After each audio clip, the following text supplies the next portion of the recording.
자, 오전에 살펴볼 하나님의 말씀은 고린도전서 10장입니다. 고린도전서 10장 11절부터 14절까지 받도록 하겠습니다.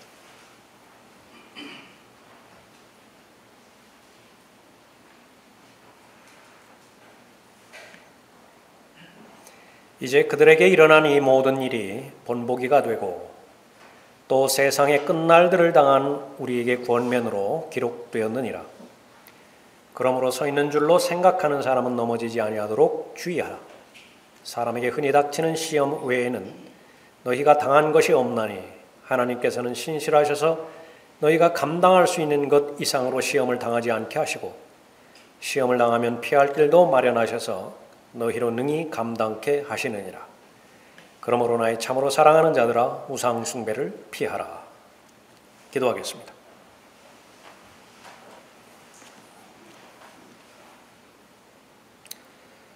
존귀하시고 거룩하신 아버지 하나님, 하나님 앞에 영과 진리로 경배드릴 수 있도록 또 한 번의 특권을 허락해 주심을 감사를 드립니다. 한 주 동안 하나님과 신실하게 동행한 하나님의 자녀들이 하나님께 받은 은혜와 은총과 자비에 대한 감사의 표현으로 몸을 하나님 앞에 드리고 또 마음과 생각을 하나님 앞에 드려 이 시간에 주시고자 하는 하나님의 은혜를 간구하고 있습니다. 하나님께 찬송과 기도를 통하여 저희들의 마음의 상태와 또 마음의 소원과 또 마음의 염원들을 주님 앞에 아뢰었습니다.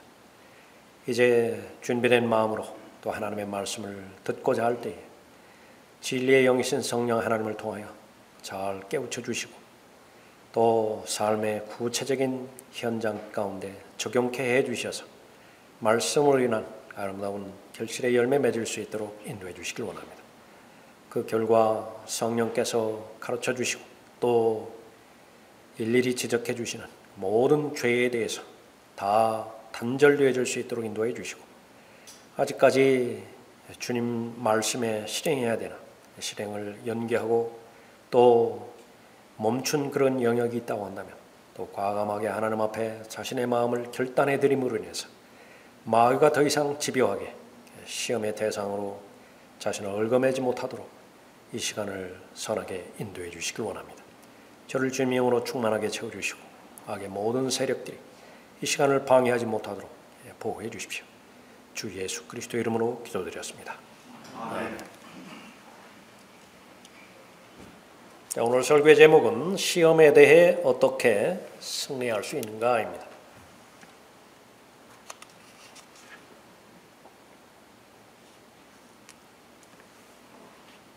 믿음 생활에 있어서 가장 중요한 것은 살아계신 하나님을 인식하는 것이고 그것이 진정성이 있기 위해서는 하나님의 원수인 마귀를 똑같은 그 수준에서 인식하며 하루하루 지내는 것입니다.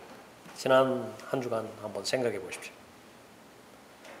하나님을 얼마만큼 실제적인 인격으로 인정하며 살아오셨습니까?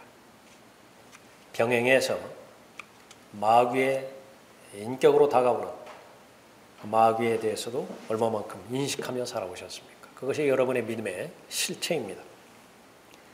사탄의 목적은 분명합니다. 하나님의 자녀를 파괴시키고 멸망시키려는 것입니다. 이 지상에서만 하나님의 자녀이기에 할 수 있는 일이 있어요. 그 일을 하지 못하게 만드는 것입니다. 천상에서 해야 하는 일들, 그 일을 마귀는 방해하지 못합니다. 구원받은 그리스도인의 혼을 빼앗아가는 일, 그것은 원천적으로 불가능해요.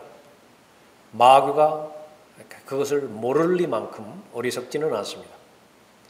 그러나 작심하고 대어들었을 때에 지상에서 하나님의 자녀가 할 수 있는 일을 못하게 할 수는 있습니다. 그것만 못하게 하는 거예요. 시험입니다. 예수 그리스도를 영접하고 예수 그리스도를 잘 배운 사람에게 특권이 주어지는데 그 특권은 바로 하나님께 주시는 자유입니다. 죄로부터 싸워서 승리할 수 있는 자유를 하나님께서 허락해 주셨고, 영혼과 관련된 일을 자원하는 마음으로 행할 수 있는 그 자유를 허락해 주셨어요. 그것은 모두가 다 구원해 주신 주 예수 그리스도와 연관이 있는 일들이지요. 가장 예수 그리스도를 잘 따랐다라고 평가받는 바울은 모든 사람들에게 자신을 본받으라고, 자기를 따르는 자가 되라고 말씀하고 있습니다. 자유에 대해서 사도 바울이 언급하고 있는데, 그 자유를 자신의 마음대로 방종하지 않겠다라고 선언을 합니다. 그러면 이 자유를 어디에 쓸 것이냐? 한마디로 결정하는데 사람을 얻는 데 쓰겠다라고 선언합니다. 유대인이면 유대인을 얻고자, 이방이면 이방인을 얻고자, 그러한 목적 가운데서 자신이 소유한 자유를 얻겠다고 언급하고 있습니다. 내가 모든 사람으로부터 자유인이 되었지만 그 당시에 로마 시민권까지 가지고 있었잖아요. 스스로 모든 사람에게 종이 된 것은 더 많은 사람을 얻으려 함이라. 무엇을 통해서 사람을 얻을 수 있는 것인가? 복음이에요. 자신이 예수 그리스도의 사람이 되었는데 값없이 되었다라고 수없이 반복해서 말씀하고 있습니다. 자신은 도저히 구원받을 만한 사람이 아니었어요. 교회를 박해한 것으로 보나, 하나님을 대적한 것으로 보나, 그 구원의 대상에서 자신만큼은 제외가 되어야 되는 사람인데 말로 설명할 수 없는 자비 가운데서 구원을 받은 것입니다. 그래서 복음이 자신에게 맡겨졌는데 복음을 전파하지 않는다고 한다면 하나님으로부터 자신이 화를 받을 것이라고 선언해버려요. 자신에 대해서. 내가 복음을 전하지 않는다고 한다면 하나님께서 재앙을 내리실 것이라고 언급하고 있습니다. 값없이 복음을 전파하는 것, 대가를 바라보지 않는 것, 사람으로부터 어떤 인정이나 칭찬을 기대하지 않고 복음을 전파하는 것, 그건 너무나 당연한 일이 된 거예요. 마치 그것은 호흡하는 것과 같은 수준에서 언급을 하고 있습니다. 그러므로 내가 유대인들에게 유대인같이 된 것은 유대인들을 얻고자 하며, 율법 아래에 있는 사람들에게 율법 아래에 있는 것 같이 된 것은 율법 아래에 있는 사람들을 얻고자 함이라. 예수 그리스도 안에서 예수 그리스도께서 제시한 표대를 향해서 계속해서 달려가고 있다고 선언하고 있죠. 빌립보서 3장에서. 그 표대가 무엇이에요? 고린도전서 9장 본문 말씀 바로 전장에 의하면 그것은 사람을 얻는 거예요. 단 하나입니다. 사람 얻는 거예요. 그것이 표대입니다. 내가 하나님께 율법 없는 자가 아니요 그리스도께 율법 아래 있지만 율법 없는 자들에게 율법 없는 자 같이 된 것은 율법 없는 자들을 얻고자 하며, 내가 약한 사람들에게 약한 사람 같이 된 것은 약한 사람들을 얻고자 하며, 내가 모든 사람에게 모든 것이 된 것은 어떻게 해서든지 몇 사람을 구원하고자 함이라. 여러 그 예화들을 통해서 들으셨을 거예요. 비행기가 추락해서 떨어지는 순간이라든지, 타이탄호가 침몰해가지고 겨우 구명정 위에서 그렇게 앉아있는 상태라든지, 복음을 먼저 들은 목사가 아니면 성도라도 죽기 전에 제시를 한다. 구원받을 의향이 있느냐? 예수 그리스도를 믿으면 지금 죽어도 영원히 산다고.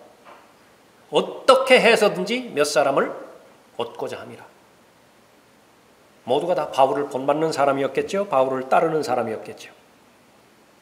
내가 복음을 위하여 이렇게 행함은 내가 너희와 함께 복음에 동참하고자 함이라. 여러분 모두가 다 복음을 아는 분들이라. 복음에 합당한 삶을 살고자 목표를 세운 사람이지요. 이 일은 가장 크게 방해받는 일임을 사도 바울이 직감을 합니다. 이 일은 반드시 방해받게 돼 있어요. 그래서 경기에 비유를 합니다. 이 일을 다 달린다. 목표를 가지고 달리는 것인데 그건 상을 받기 위해서 달리는 것입니다. 상을 받는 사람도 있겠지만은 상을 받는 사람에 비하면 많은 사람이 상을 받지 못하고 이탈을 해요. 구원받은 이후에 가장 무서운 일이라고 한다면, 구원받은 이후에 가장 두려워해야 될 일이라고 한다면 그 일이라고 언급하고 있습니다. 내가 내 몸을 억제하여 복종하게 함은 다른 사람들에게 전파한 후에 어떻게 해서든지 내 자신이 버림을 받지 않게 하려는 것이라. 더 이상 하나님으로부터 쓰임받지 못해요. 구원받은 이후에 지상에서만 할 수 있는 일이 있는데 지금까지는 잘 해왔어요. 그런데 어느 순간부터 그 일에 대해서 전혀 열매가 없어요. 하나님께서 인정해 주시지도 않습니다. 그냥 혼자 좋아서 하는 거예요. 그 일은 구원받은 사람에게 그대로 일어날 수 있다라고 하는 것을 자신이 사랑하는 성도들에게 전해주고 있는 것입니다. 역사적인 사건 하나를 가지고 와서 그것을 입증을 해요. 이것은 비유가 아니에요. 사실입니다. 그 역사적인 사실이 무엇이냐? 이집트에서 400년 이상을 노예 생활하던 이스라엘이 하나님의 은혜와 자비 가운데서 홍해를 건너서 구원을 받았죠. 구원을 받은 이스라엘이 출애굽했다라고 하는 이유만으로 안전히 보장받지 않는다는 사실을 계속해서 강조하는 것입니다.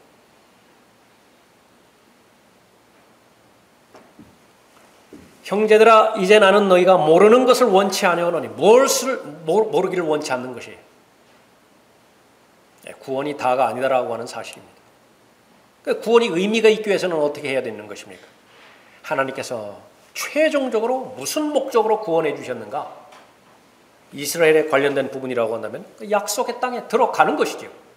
약속의 땅을 차지하는 것이고 약속의 땅에서 생산해내는 열매를 먹는 것이에요.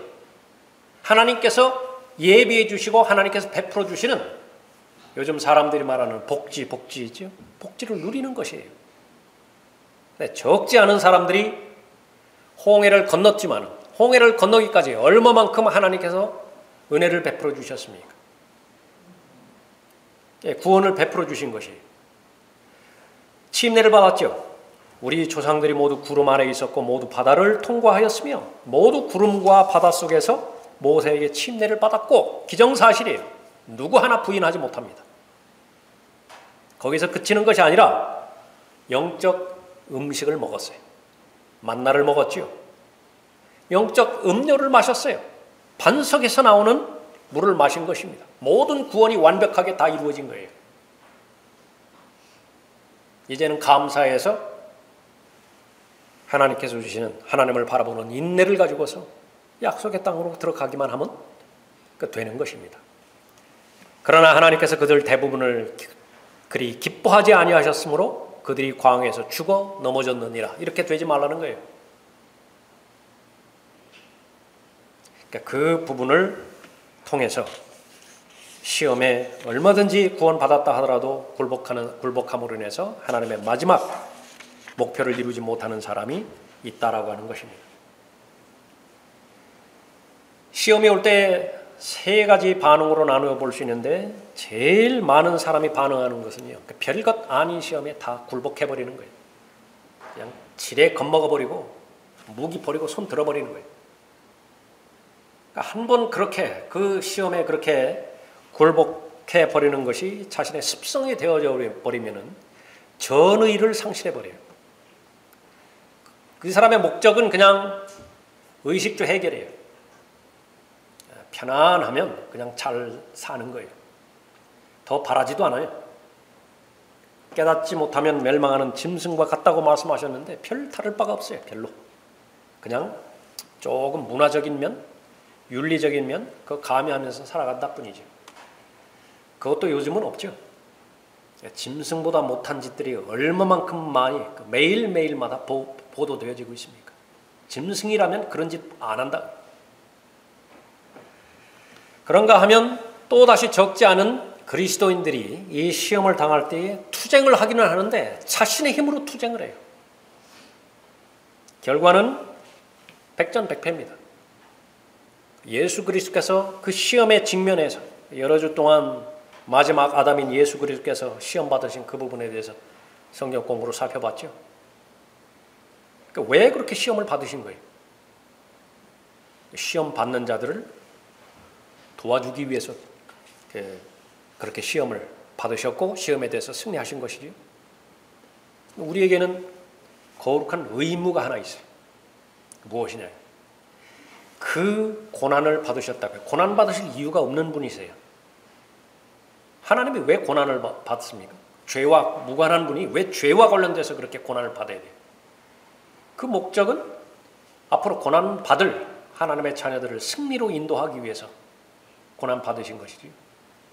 그러니까 우리가 시험에 대해서 패배하면은요, 그 죄에 대해서 범죄했다라고 하는 사실을 자백하는 것, 그건 기본이고요. 또 하나 자백해야 될 것이 있는데 하나님의 목적을 이루어드리지 못했어요. 그 시험은 반드시 이겨야 되는 시험이었다고요. 패배했죠. 하나님 앞에 불명예가 돌아가는 것입니다.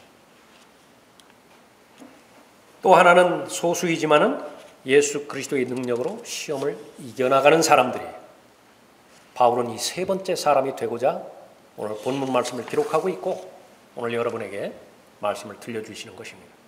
어떻게 하면 이 시험으로부터 승리할 수 있는 것인가?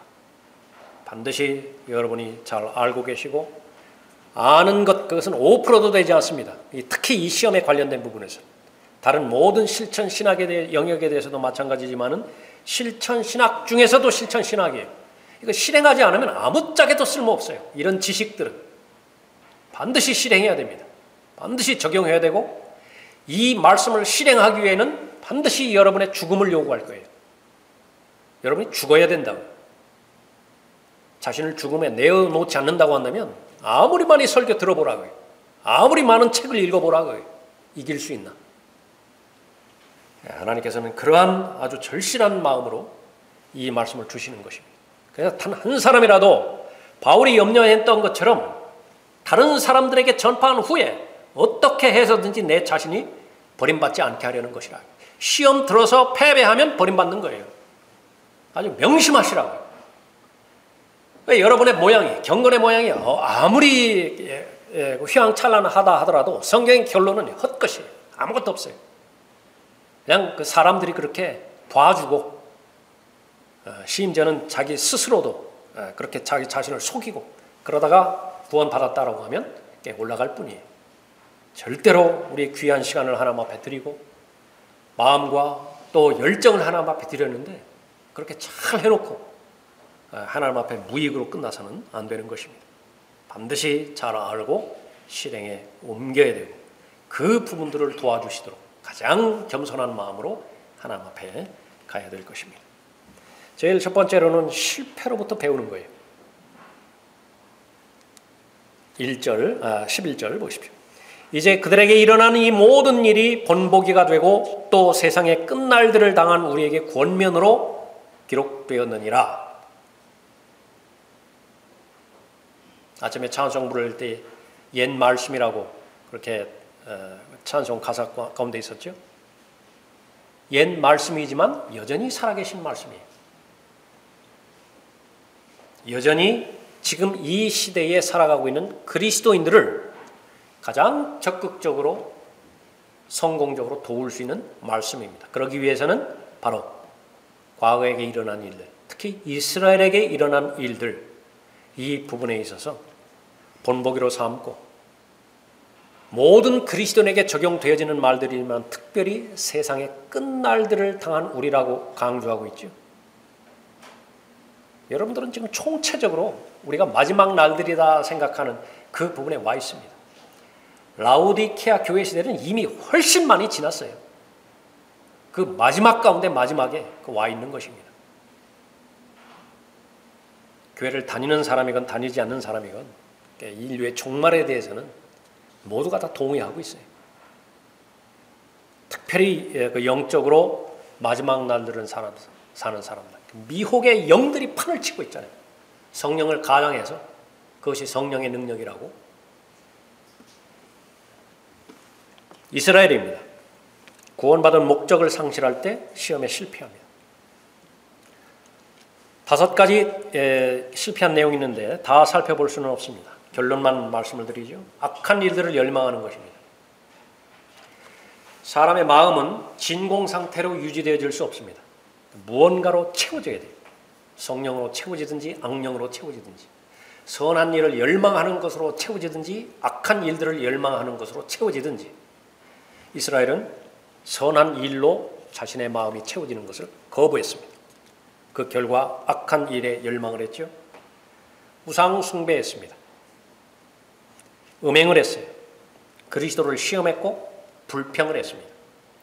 그러나 이 모든 부분들은요, 신약 성경에 온다 하더라도, 신약 성경에서 제시된 부분이라 하더라도 가장 강조하고 있는 죄목들이에요. 여러분, 절대로 우상 숭배하면 안 됩니다. 우상 숭배는 음행으로 넘어가고요. 그 부분들은 반드시 불평과 관련이 있습니다.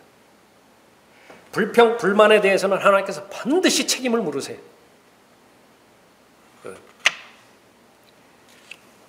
모세가 2번째 혼인을 하려고 했을 때에, 첫 번째 아내가 있었잖아요.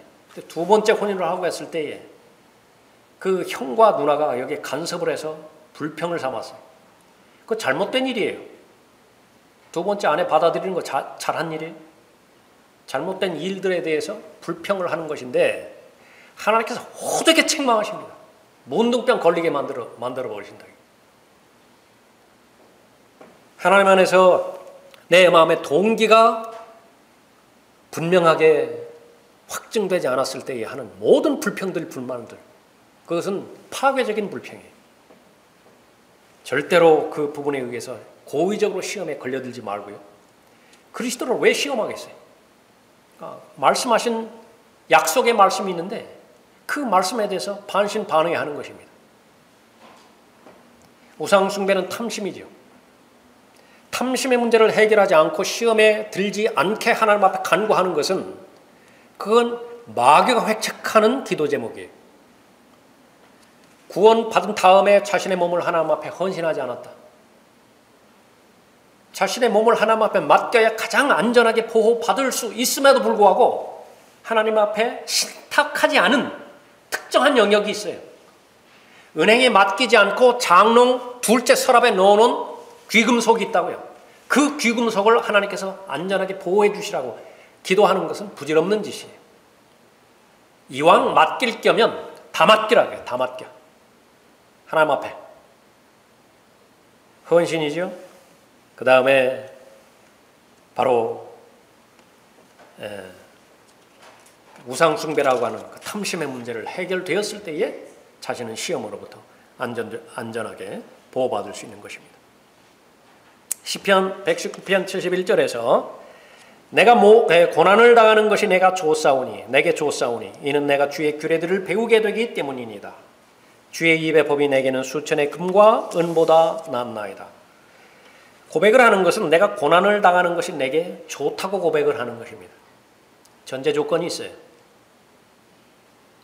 이 고난이 그 사람에게 좋기 위해서는요, 고난당한 일, 거기에는 실패한 일들도 있겠죠.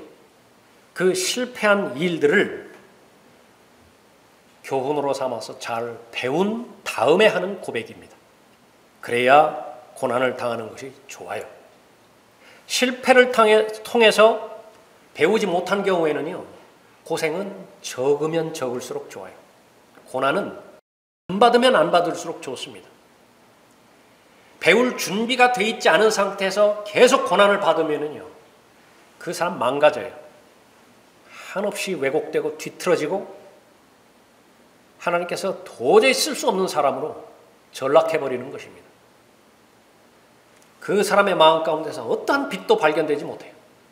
아주 쓴 뿌리라고 한 쓴 뿌리는 한두 가지가 아니라 여러 가지이지만 깊이 뿌리 내려가지고 그 사람의 얼굴을 통해서도 그대로 드러날 수 있다. 문제는 무엇인가? 바로 배워야 돼요. 실패를 통했다고 하면 진지하게 하나님 앞에 나아가서 모든 것을 직고해드리고 필요한 것만 알려드리는 것이 아니라 실패한 것도 그대로 알려드리는 거예요. 이래서 내가 넘어졌습니다. 실패했습니다. 다 부서졌습니다. 엉망진창이 되었습니다. 자비의 하나님 앞에 한 번 더 기회를 강구하는 것이죠. 한 번의 기회를 더 허락해 주십시오. 성령 하나님께서 일일이 다 조명해 주실 것이라고요. 아프지만은요, 복기를 해야 돼요. 바둑에서 말하는 복기 있잖아요. 그래야 늘지요. 실력이 늘지요. 아프다고요. 그 한 점을 둔 것이 아주 뼈아픈 패착이었다고요. 그럼에도 불구하고 다시 한번 반복을 해야 돼요. 다음번에 재발하지 않기 위해서. 믿음의 삶을 살아가는 데 있어서, 진리의 여정을 걸어가는 데 있어서 경험, 그것은 성공이든 실패이든 성숙을 위한 귀한 영적 자산이에요. 두 가지로 사람이 온전하게 되지는데, 하나는 교실에서 배우는 가르침입니다. 하나님의 진리의 말씀을 여러분들이 배워야 된다고요. 교리예요. 교본이에요. 근데 그것이 여러분 자신에게 진리가 되기 위해서는 반드시 현장에서 적용이 돼야 돼요. 현장에서 적용될 때 결과는 둘 가운데 하나라고. 성공이든지 실패이든지. 성공이라고 한다면 그대로 하면 되고요. 앞으로 그런 일들이 닥칠 때마다. 실패라고 여겨진다고 한다면 지금까지 어떻게 패배당했는 것인가 일일이 정리를 해야 돼요. 아주 진지하게 공부를 해야 돼요. 왜 그 실패에 넘어졌는가? 그래야 반복되지 않아요. 그 시험은 왜 시작이 되었는가? 어디서부터 시작되었는가? 여러분 찾을 수 있죠? 찾아내야 됩니다. 환경이 더러웠기 때문에 그 시험이 시작되었다. 그 부분에 포착이 되었다고 한다면 다 갖다 버려야 돼. 다 갖다 버려요. 그 환경. 그것을 만약에 해결하지 않으면 다음에 또 와요. 어떻게 그 시험이 진행되었고 결국적으로는 패배당했는데 내가 조치를 취할 수 있었던 기회가 최소한 2번이었었는데 내 마음이 어두워져 버린 결과, 내가 영적으로 결정하지 못했던 결과 이 결말에 다가왔다. 그 전체 과정을 잘 감당할 수 있어야 됩니다. 악한 일들을 열망하는 자가 되지 않게 하려 함이라. 그리스도를 시험하지 말자. 어떤 사람들이 행한 것처럼 음행하지 말자. 너희는 그들 중 어떤 사람들이 불평하는 것처럼 불평하지 말라. 왜 이것뿐이겠어요? 반드시 실패로부터 잘 배울 수 있어야 됩니다. 시험은 반드시 승리해야 됩니다. 마귀는 목적은 단 하나예요. 그러니까 여러분 죽이는 것입니다. 여러분을 파괴시켜버리고 여러분을 멸망시켜버리는 것입니다. 여러분의 혼을 빼앗아갈 수는 없어요. 그건 자체가 불가능하기 때문에 그렇습니다. 여러분이 휴거된 다음에 하늘에서 일어나는 일들을 방해할 수는 없어요. 그것을 허락해 주시지 않았기 때문에 그렇습니다. 오로지 이 지상에서 사는 동안에 여러분이 할 수 있는 일, 그것만 방해하면 되는 것이에요. 무엇입니까? 사람을 얻는 일이에요. 그 사람을 얻게 되도록 예수 그리스도께서는 자유를 허락해 주셨는데 사도 바울은 그 자유를 주신 목적대로 그대로 사용한 사람이죠. 하나님 앞에 기도했던 기도 제목 가운데 하나는 내가 더 이상 쓰임받지 못하는 사람이 되지 않도록 해주십시오. 제 몸을 통제하게 해주시고 제 몸을 억제케 해주셔서 끝까지 하나님으로부터 쓰임받는 사람으로 남아있도록 해주십시오. 끝까지 쓰임받지 못한 사람의 상태, 많은 사람이 죽었느니라. 그 죽은 사람은 누구예요? 노예 생활하다가 하나님께서 건져주신 사람이라고요. 얼마나 아쉽고 얼마나 안타까워요. 그 귀한 시간과 그 귀한 기회들, 그 일을 행하라고 위로부터 부여해 주신 은사와 재능들, 붙여주신 사람들 하나도 사용하지 못한 거예요.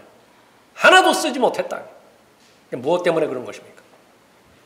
마귀의 시험에 올바로 대응하지 못했기 때문에 그렇죠. 두 번째는 겸손해야 됩니다. 12절을 보십시오. 그러므로 서 있는 줄로 생각하는 사람은 넘어지지 아니하도록 주의하라. 실상은 시험에 실패하는 거의 대부분의 마음의 상태는 이 12절의 상태에 있는 사람이 가장 많아요. 나는 해당되지 않을 것 같습니다. 이 생각이 어디까지 확장되어 있는지 아세요? 죽음 한번 생각해 보십시오. 죽음. 여러분의 생애 가운데서 장례식을 몇 번 정도 그렇게 방문하셨습니까? 여러분 주변에 있는 사람 가운데서 죽음을 경험한 사람이 얼마나 많이 있어요? 나이가 들면 나이가 들수록 점점 더 많이 경험하겠죠. 그런데도 안 믿어요. 나는 안 죽는다고요. 다 다른 사람들 이야기예요. 얼마나 무섭습니까? 그 사실이. 시험에 실패하고 죄에 대해서 패배하고 다 망가지고 그렇다 하더라도 나는 그 특정한 시험에 대해서만큼은, 그 특정한 죄에 대해서만큼은 나는 넘어지지 않을 것 같아. 가장 큰 위험이 어떤 위험인 것인가? 어떤 시험에 대해서 영원히 승리하였다고 그 입장을 취하는 것입니다. 영적으로 가장 취약한 때는 어떤 때인가? 위대한 승리의 순간이에요. 승리했어요. 산 정상이에요. 이제 더 이상 올라갈 데가 없어요. 가장 취약한 때입니다. 엘리야의 경우가 그랬겠죠. 450명의 선지자들을 죽였습니다. 그 이후로도 계속 하나님께서 기적을 베풀어 주셨어요. 24시간이 지나지 않은 상태에서 가장 무능력한 여자의 한마디에 의해서 자신의 전부가 다 무너져 버렸습니다. 무엇 때문에 그렇습니까? 서 있는 줄로 계속 생각했어요. 역경은 종종 누구에게나 힘들다. 그러나 역경을 견뎌내는 사람이 100이라면 번영의 때를 실족하지 않고 제대로 견뎌내는 사람은 단지 몇 사람 정도에 불과하다. 번영에 따르는 유혹은 역경의 때의 유혹보다 훨씬 강하다. 그리고 훨씬 교활하다. 모세는 가장 뛰어난 지도자였어요. 그러기 위해서는 40년을 통해서 깨어지는 것 다 깨어지고 부서질 것 다 부서져야 됐습니다. 결국 하나님 앞에서 자신의 위치를 발견하게 되었고 하나님의 역사 없이는 어떠한 일도 불가능하다는 사실을 하나님 앞에 인정을 한 것입니다. 철저하게 낮아져서 종의 태도를 취할 수 있었고요. 왕자였는데 지금 양을 먹이잖아요. 모든 사람에게 다 알려진 위인이었는데 지금 누구 하나 알아줘요? 광에서 40년 이후에 모세를 누가 알아줄까요? 그래도 전혀 상관없어요. 다른 사람이 아무도 나를 알아주지 않는다 하더라도. 자기를 나타내려고 하지 않죠. 시험에 이길 수 있는 비결입니다. 1961년도에 아돌프 아이히만이 재판을 받기 위해서 법정에 들어섰습니다. 히틀러를 대리해서 모든 그 악행을 계획하고 실행에 옮긴 장본인이었죠. 이 사람의 악행을 입증하기 위해서 증인으로 부른 사람이 예히엘 디누르라고 하는 유태인이에요. 1961년도에 기록 영화가 이 증인이 들어서는 순간부터 마지막 순간까지 생생하게 기록해 놓고 있는데 그 내용을 보니까 법정에 들어서서 복도로 걸어가다가 이 아돌프 아히만을 본 이 야히엘 디누르가요. 갑자기 마룻바닥에 엎드려서 뒹굴고 손으로 마룻바닥을 내리치면서 흐느껴 우는 것이에요. 법정은 엉망진창이 되었습니다. 그러니까 판사가 방망이를 두드리면서 조용하라고 그렇게 간섭할 정도였어요. 왜 저렇게 무너졌는 것인가? 그 지나온 그 세월이 너무나 버거웠기 때문이었는 것인가? 나중에 이 사람의 고백입니다. 내 자신이 두려웠다고. 무슨 말이었어요? 정말로 한눈에 알아볼 것 같은 악한 모습을 기대했던 것입니다. 아돌프 아히만이라고 하는 사람을. 평범한 옆집 아저씨, 아주 힘없는 늙은 아저씨, 그 가운데서 자기 자신을 본 것입니다. 나도 얼마만큼 저런 악행을 저지를 수 있을 것이라고.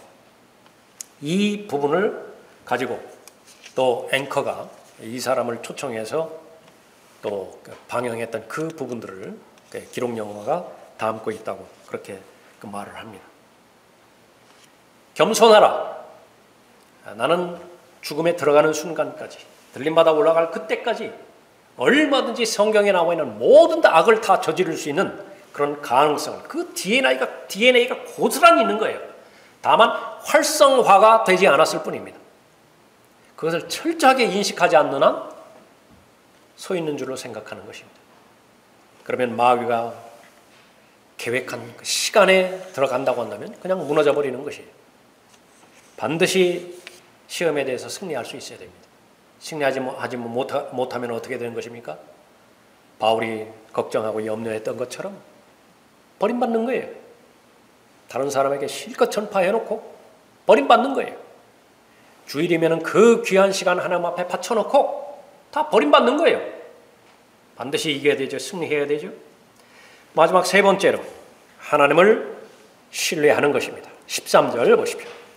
사람에게 흔히 닥치는 시험 외에는 너희에게 당한 것이 없나니 하나님께서는 신실하셔서 너희가 감당할 수 있는 것 이상으로 시험을 당하지 않게 하시고 시험을 당하면 피할 길도 마련하셔서 너희로 능히 감당케 하시느니라. 내게만 닥치는 시험이 없다라고 하는 것을 여러분은 이미 다 알고 계십니다. 다른 사람에게 다 닥치는 것이에요. 하나님께서 절대로 불공평하지 않는 것입니다. 그때에 하나님을 신뢰하는 하나님의 성품 가운데 하나는 신실하심이에요. 구원하실 때도 신실하셨고요. 죄를 범했을 때 죄를 용서하시는데도 신실하신 분이에요. 하나님께서 내 필요를 채우시는 데에도 신실하신 분이십니다. 시험을 당할 때도 하나님께서는 신실하세요. 내가 흔들리고 주변의 상황도 흔들리고 믿었던 모든 신뢰 관계가 다 흔들릴지라도 하나님 한 분만은 절대로 흔들리지 않으세요. 그 사실을 반드시 알아야 됩니다. 피할 길을 마련해 놓으셨다고 말씀하셨는데 세 가지를 우리가 반드시 배워야 됩니다. 그것이 바로 하나님을 진정으로 믿는 믿음이에요. 이 세 가지가 적용이 안 되어지면 그냥 말로만 하나님을 신뢰하는 것입니다. 제일 하나는 무엇이냐면 육신에 대한 시험이 있어요. 그 시험의 동기가 육신으로 오는 것이에요. 그럼 무조건 피해야 돼요. 14절 보십시오. 그러므로 나의 참으로 사랑하는 자들아 우상 숭배를 피하라. 이것은 맞서서 싸울 일이 아니에요. 육신의 정욕, 안목의 정욕, 생의 자랑 피해야 돼요. 맞서서 싸울 능력이 없습니다. 또 맞선다 하더라도 하나님께서 이길 능력을 주시지도 않고 피해야 될 것이 성경에 많이 있죠. 여러분 성경 공부하시면서요. 다른 부분도 잘 공부하시지만은 유심히 공부해야 될 것이 성경을 읽으시면서 특히 신약 성경을 읽으시면서 무엇을 피하라고 말씀하셨는지 그러니까 노트하세요. 그냥 읽고 넘어가지 말고 노트를 한 권 놓고 일일이 적으시라. 피하라, 피하라, 피하라. 그 부분은 여러분의 삶 가운데 적용이 돼야 되죠. 삶에 무궁무진한 영역이 있잖아요. 무엇을 피했을 때에 말씀에 의해서 승리의 열매를 거두었고 피해야 되는데 피하지 못함으로 인해서 실패의 좌절을 맛보았고 여러분이 가지고 계시라고요. 다른 무엇과도 바꿀 수 없는 여러분만이 가지고 있는 임상실험 결과예요. 다른 어떤 의사도 그거 가지고 있지 못해요. 그러니까 여러분만 가지고 있다고. 피하라고 하는 것을 피하는 것입니다. 음행을 피하라. 오 하나님의 사람인 너는 이것들을 피하라. 탐심이에요. 돈을 사랑하는 것. 또한 젊음의 정욕을 피하고 오직 순수한 마음으로 주를 부르는 사람들과 함께 의와 믿음과 사랑과 화평을 추구하라. 접촉되어지면 오염되는 것이 있습니다. 그건 피하지 않으면 안 돼요. 개강예배 올라갈 때 좀 몸이 고단해가지고 빨리 올라가는 편으로 일부러 차편을 선택을 했습니다. 좀 비싸요. 몇 번 안 쉬기 때문에. 대전까지는 잘 갔습니다. 대전에서 한 젊은이가 탔는데 세상에 그런 니코틴 냄새는 처음 맡아봐요. 그러니까 담배 냄새가 아니에요. 그러니까 화학 물질 냄새. 창가에 앉아 있는데 고개를 일부러 돌려야 됐고요. 그 창가에서 그 새로운 바람 오잖아요. 그거를 의식적으로 맡아야만 됐어요. 아, 편두통이 시작이 됐는데 도저히 못 견디겠더라고요. 도착 15분 전에 자리를 떠가지고 좀 비추면서 떴죠. 비추면서 콱콱 부딪히기도 하고 복도에 나가서 서 있다가 내렸습니다. 꽃집에서 일하는 아가씨, 꽃집 일에서 일하는 점원, 어디를 가도 꽃내음이 나요. 하나님께서는 시험에 대해서 제일 먼저 말씀하십니다. 피해야 될 것, 하나님께서 피하라고 말씀하는 것입니다. 세상에 대해서는 믿음으로 주장하라고 말씀하는 거예요. 먹을 것, 입을 것, 세상에서 구해야 되죠. 그에 대한 약속의 말씀이 있습니다. 주장해요. 새들 하나님께서 책임지신다. 꽃 한 송이, 들 한 풀기 하나님께서 책임지신다고 말씀하셨습니다. 사람도 책임지시는데 그 가운데서 구원받은 하나님의 자녀 왜 책임 못 지시겠느냐고. 그러한 먹을 것과 입을 것에 의해서 시험이 올 때에 주장하는 것입니다. 마귀의 공격 싸워야 돼요. 이건 피하면 안 됩니다. 맞서 싸워야 돼요. 그러므로 하나님께 복종하라. 마귀를 대적하라. 그리하면 그가 너희로부터 도망하리라. 마귀로부터 우리가 도망가는 것은 부질없는 짓입니다. 도망갈 수 없어요. 역은 가능합니다. 마귀로 하여금 우리에게서 도망가게 해요. 그거는 가능하다고 성경에 기록되어 있는 것입니다. 보혈의 공로입니다. 그때에 주장해야 되는 것이 예수 그리스도의 피를 주장하고 믿고 마귀를 대적하는 것입니다. 마귀가 사람을 두려워하는 대상은 없습니다. 느부갓네살도 두려워하지 않았어요. 파라오도 두려워하지 않았습니다. 어떤 사람도 마귀는 두려워하지 않아요. 그러나 예수 그리스도의 보혈로 무릎 꿇는 성도는 두려워서 혼비백산에서 도망가게 되어 있는 것입니다. 마귀에게 틈을 주지 말라 명령하셨죠. 이 말씀에 대해서 실행하지 않았다고 한다면 죄를 범한 것이고 죄를 범한 것이라면 반드시 자박해야 되죠. 여러분의 과거를 한번 생각해 보세요. 마귀에게 틈을 주지 말라라고 말씀하셨는데 이 말씀에 불순종한 결과 여러분은 과연 그때그때마다 자백하셨는가? 그렇다고 한다면 성숙한 그리스도인으로서 하나님의 전신갑옷으로 잘 무장한 것입니다. 그러나 이 부분에 대해서 게을렀다고 한다면 오늘 이 시간부터 다시 생각을 바로잡는 것이 마귀에게 틈을 주지 말라. 정신을 차리고 깨어있으라. 이는 너희의 대적 마귀가 울부짖는 사자처럼 삼킬 자를 찾아 두루 다니기 때문이라. 역시 마찬가지로 하나님의 말씀 가운데서 마귀를 대적하라고 하는 말씀이 있죠. 노트하세요. 또 하나님께 복종하라고 하는 말씀이 있죠. 노트하세요. 그것을 가지고 묵상하고 여러분이 기도하실 때 말씀과 상관없이 기도의 재난에 다가서지 말고 초신자 때는 그런 기도도 들어주시지만은요, 이제는 말씀을 깨닫고 말씀을 주장할 그런 자기 때가 되었다고 한다면 하나님께서는 말씀을 갖고 오기를 원하세요. 그 말씀을 갖고 가시라. 마귀를 대적하라. 하나님께 복종하라. 또 그러면 그가 너희로부터 도망하리라. 이 말씀을 주장하면서 마귀를 대적하라. 하나님의 말씀은 여러분 모두가 반드시 마귀가 쳐넣는 시험으로부터 여러분이 승리하기를 원하시는 것입니다. 그 목적으로 마귀 자체를 일찌감치 죽여버리지 않으시고요.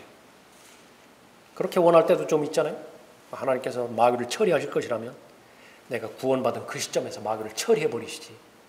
왜 그것을 허용하셔서 믿음의 여정이, 진리의 여정이 이렇게 고달픈 것인가. 나중에 깨닫게 됐을 때는요, 마귀를 처리해버리면 우리의 승리의 전리품들이 없어요. 하늘에 올라가야 승리의 전리품들이 없어요. 예수 그리스도의 보혈을 믿고 예수 그리스도의 보혈을 주장하는 그 믿음이 입증되지 않아요. 그럼 간증들이 없이 그냥 올라간다고요. 겨우 십자가에서 구원받은 강도처럼 그런 구원이나 받고 올라가는 것이에요. 하나님의 전신과 벗을 왜 마련해 주셨는가? 구원받은 하나님으로서 진정 그 구원의 진정성이 있다고 한다면 정말로 두려워하는 것이 있지요. 여러분이 진정으로 구원받았다고 한다면 여러분이 두려워하는 것이 있다고요. 무엇이라고요? 쓰임받지 못하고 폐기 처분되는 거예요. 쓰임받지 못하고 쓰레기 취급받는 거예요. 그러다가 하나님께서 부르심을 위해 올라가는 것입니다. 절대로 그런 사람이 되어서는 안 되는 것입니다. 예수 그리스도를 믿은 글과 여러분에게 자유를 허락해 주셨습니다. 여러분 마음대로 방종하며 살라는 그런 자유가 아니죠. 여러분의 목표는 여러분의 푯대는 결정됐다고요. 사람을 얻는 거예요. 사람을 얻는 거. 여러분 주변에 가까운 사람부터 시작해서 유대인이면 유대인, 율법 아래에 있는 사람은 율법 아래에 있는 사람, 연약한 사람이면 연약한 사람. 그러기 위해서는 여러분이 시험에 반드시 승리를 해야 됩니다. 지속적으로 하나님의 진리의 지식 가운데서 잘 성장해 나가는 가운데 모든 시험에 대해서 승리하고 그 결과 예수 그리스도의 보혈의 공로로 하나님의 도우심으로 내가 승리했다. 아름다운 간증을 하나님 앞에 올려드리고 끝까지 쓰임받는 여러분이 되시기 바랍니다. 기도하겠습니다.